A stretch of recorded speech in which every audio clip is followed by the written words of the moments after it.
সব সময় কিন্তু চিংড়ি মাছ বা মাছের মাথা দিয়ে পুঁই শাকের ঘন্ট খেতে ভালো লাগে না।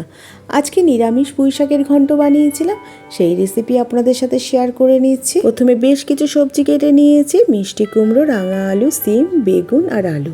পুঁই শাকের পাতা ডাঁটাটাকে কেটে নিয়েছি ছোটো ছোটো করে, ধুয়ে ছুরিতে রেখে দিয়েছি, জলটা ভালো মতো ঝরে যাবে। কড়াইতে সর্ষের তেল দিয়ে দিয়েছি, শুকনো লঙ্কা আর 5 ফোড়ন দিয়ে দিলাম ফোড়নের জন্য। ফোড়নটাকে বেশ সুন্দর করে ভেজে নেওয়ার পর প্রথমে আলুটা দিয়ে দিলাম। আলুটাকে দিয়ে 1 মিনিট মতো ভেজে নেব। গ্যাসের ফ্লেমটা হাইতেই রেখেছি। আলুটাকে ভেজে নেওয়ার পরে তারপরে দিয়ে দিলাম রাঙা আলু। রাঙা আলুটাকেও ভালো করে ভেজে নিচ্ছি। রাঙা আলু বলতে যেটাকে মিষ্টি আলু বলে, লাল লাল দেখতে, সেই আলুটা।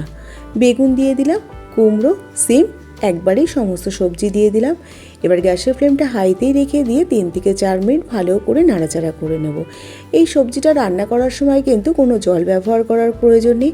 সবজি থেকে যে জলটা বেরোবে তাতেই কিন্তু সবজিটা সেদ্ধ হয়ে যাবে। কথা বলতে বলতে টমেটো আর লঙ্কাটাকেও দিয়ে দিলাম। গ্যাসের ফ্লেমটা মিডিয়ামে রেখে 4-5 মিনিট ঢাকা দিয়ে রেখে দিয়েছিলাম। সবজিটা খুব সুন্দর নরম হয়ে গেছে।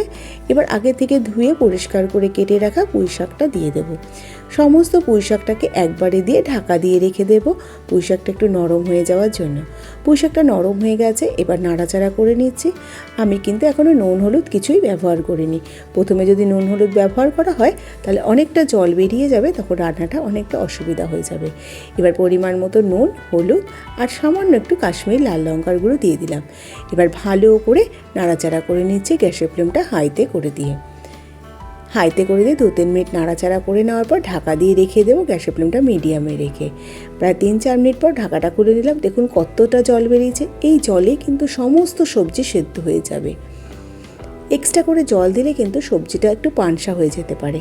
সবজিগুলো সেদ্ধ হয়ে গেছে, জলটা অনেকটা শুকিয়ে গেছে। এবার 1.5 চামচ মতো ময়দা দিয়ে দিলাম। এখানে আমি ময়দা দিয়েছি, আপনারা আটা বা চালের গুঁড়োও ব্যবহার করতে পারেন। এতে তরকারিটাতে একটা আঠালো ভাব আসে। আমি আর তরকারিটা চিনি ব্যবহার করলাম না, যেহেতু মিষ্টি কুমড়ো রাঙা আলু ব্যবহার করেছি তার জন্য। আপনারা যদি মিষ্টি পছন্দ করেন তাহলে অবশ্যই মিষ্টি ব্যবহার করতে পারেন।